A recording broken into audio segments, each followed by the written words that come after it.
Pendapat ahli tentang SDGs kelompok 4. Berikan penjelasan bagaimana pendapat para ahli mengenai pengertian SDGs. Berikan penjelasan kelompok Anda tentang apa urgensi SDGs untuk dunia pendidikan. Menurut Kurniawan, 2013, SDGs merupakan dokumen kesepakatan pembangunan global yang mencita-citakan tercapainya pembangunan berkelanjutan dalam menghadapi permasalahan pembangunan. Secara umum, konsep pembangunan berkelanjutan telah lama menggelitik minat para ahli. Namun, konsep keberlanjutan baru diperkenalkan beberapa dekade yang lalu. Menurut Permana, 1996, dalam Fauzi, 2004. Setidaknya ada 3 alasan utama mengapa pembangunan ekonomi harus berkelanjutan. Pertama, menyangkut alasan moral. Generasi kini yang menikmati barang dan jasa yang dihasilkan dari sumber daya alam dan lingkungan memiliki kewajiban moral untuk menyisakan layanan sumber daya alam tersebut untuk generasi mendatang. Kewajiban moral tersebut mencakup tidak mengekstraksi sumber daya alam yang merusak lingkungan sehingga menghilangkan kesempatan bagi generasi mendatang untuk menikmati layanan yang sama. Kedua, menyangkut alasan ekologi. Keanekaragaman hayati misalnya, memiliki nilai ekologi yang sangat tinggi sehingga aktivitas ekonomi semestinya tidak diarahkan pada hal yang mengancam fungsi ekologi tersebut. Ketiga, menyangkut alasan ekonomi.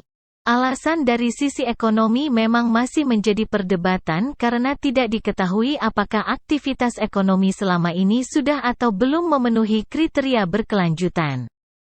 Dimensi ekonomi keberlanjutan sendiri cukup kompleks, sehingga sering aspek keberlanjutan dari sisi ekonomi ini hanya dibatasi pada pengukuran kesejahteraan antar generasi.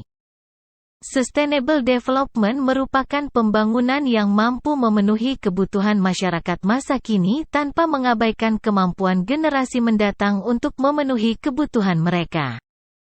Sebagai suatu proses perubahan di mana pemanfaatan sumber daya, arah investasi, orientasi pembangunan dan perubahan kelembagaan selalu dalam keseimbangan dan secara sinergis saling memperkuat potensi masa kini maupun masa mendatang untuk memenuhi kebutuhan dan aspirasi manusia.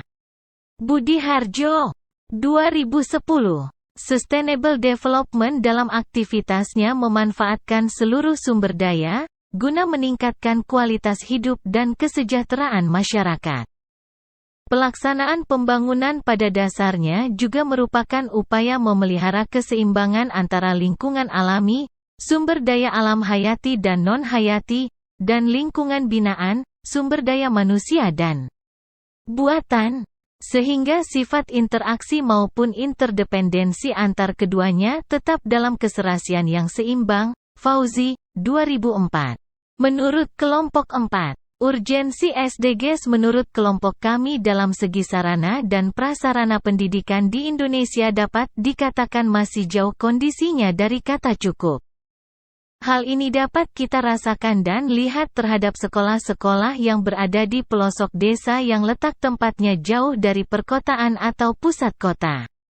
Sehingga, dalam hal sarana dan prasarana pendidikan di Indonesia masih mengalami kesenjangan antara daerah yang terletak di pelosok desa dengan perkotaan. Menurut Agustang, 2021, menyampaikan bahwa di Indonesia masih adanya gedung-gedung sekolah yang sudah rusak dan tak layak pakai, memiliki dan menggunakan media untuk belajar masih kurang. Perpustakaan tidak memadai, banyak laboratorium belum memiliki standar operasional, penggunaan teknologi informasi belum memadai dan lain sebagainya untuk mencapai tujuan penilaian mutu. Sistem pendidikan yang ada harus diciptakan dengan lingkungan dan proses belajar yang menyenangkan yang mendorong siswa untuk mengembangkan keterampilannya secara maksimal. Lebih lanjut, peningkatan sarana dan prasarana pendidikan merupakan komponen yang dapat membantu suatu negara mencapai pendidikan yang berkualitas. Salim, 2015.